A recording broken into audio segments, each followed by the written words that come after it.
Former Trump White House counselor Kellyanne Conway argues in a new op-ed published Friday that it would be a fool's errand to write off former President Trump in the 2024 presidential election, as he is beset by criminal investigations and low poll numbers and other Republicans more entering the race. Shrugging off Mr. Trump's 2024 candidacy or writing his political obituary is a fool's errand. He endures persecution and eludes prosecution like no other public figure. That could change, of course, though that cat has 9 lives. Conway, who is also a Fox News contributor, wrote in a guest essay for the New York Times. At the same time, it would be foolish to assume that Mr. Trump's path to another presidency would be smooth and secure, she continued. This is not 2016 when he and his team had the hunger, swagger, and scrappiness of an insurgent campaign and the history be damned happy warrior resolve on an underestimated, understaffed, under-resourced efforts. It's tough to be new twice. Conway, who served as Trump's campaign manager in 2016, suggested that in order for Trump to be successful in 2024, he needs to focus his campaign away from his baseless allegations about the 2020 election, refocus his sights on the forgotten Americans who ushered him into the White House the first time, and stop insulting other Republicans.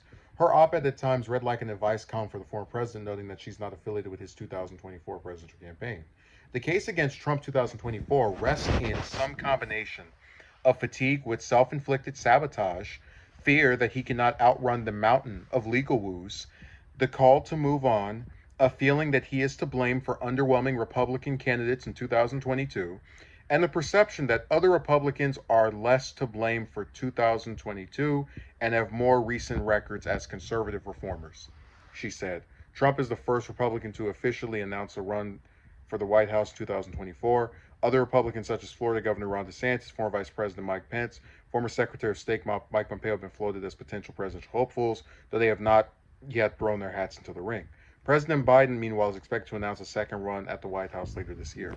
So this is a really interesting article because, as far as I can tell, I can't think of too many instances where you have a person that was part of a successful White House run seeing the person that, or excuse me, the president that they were affiliated with, coming out and going, hey, if they want to win, they need to do this. We shouldn't count them out, but there's these things. Because at first I thought this was just going to be some article where she just kisses his you know what, and instead you kind of have a little bit of nuance here, where she says it's tough to be new twice, and that this campaign is not like his previous campaign. Well, one of the things Trump's lacking this time around is he doesn't have that same mysterious quality of, hey, what is this guy going to do? What is this person who's been a Democrat, who's been an independent, what truly is going to happen if he takes office? There were a lot of establishment Republicans afraid of him when he said he would drain the swamp. So he doesn't really have the mystique that he did at that, back when he was just a person running for president who had never held public office before, and we had no idea how he governed.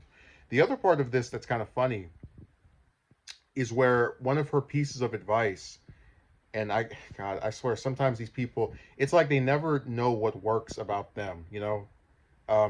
She says that he should stop insulting other Republicans. Now, for people who weren't there, and I would assume you were if you're watching this, it's only been, 6 years or 7 years, Trump won the Republican primary, and he won it after insulting pretty much every single other person that was running against him. Whether it was, Bush, Cruz, Rubio, Carson. I mean, we can go down the list. Every other person that was in that field that was polling anywhere close to being someone that he considered a threat or otherwise a major competitor, he insulted. So I just think to take one of his best and most memorable and distinct qualities as a speaker, which is to insult other candidates, whether it's over policy or talking about we can just discuss the merits of its legitimacy as a thing that should even be said. But the point I'm making is it clearly didn't stop him from winning in 2016. So why would he stop doing it in 2024? So the part where she says he should stop spreading the baseless allegation of the election, being stolen, that's legitimate. But a lot of this other stuff just seems kind of like it to me, and that's why I said that it's interesting to watch someone who was part of a successful effort give advice to a subsequent effort that they're admitting may not tread the same results. Because, and as much as I didn't agree with Ryan, who was trying to say that Trump was a proven loser, the difference between Trump now and Trump from what's going to end up being 8 years ago by the time we get to the 2024 election is that back then he was an unknown guy who said some funny things, who had a bunch of name recognition, and now he's someone who has been president, who a very sizable portion of Americans never liked to begin with, and who a lot of moderates are turned off by for being playing a major role in the January 6th insurrection. So um, it's going to be really interesting seeing whether he can brave the storm. And I've said before, and I've had false predictions in the past. I don't think he will this time. I think he'll do decent in the primary, but DeSantis or somebody else will beat him.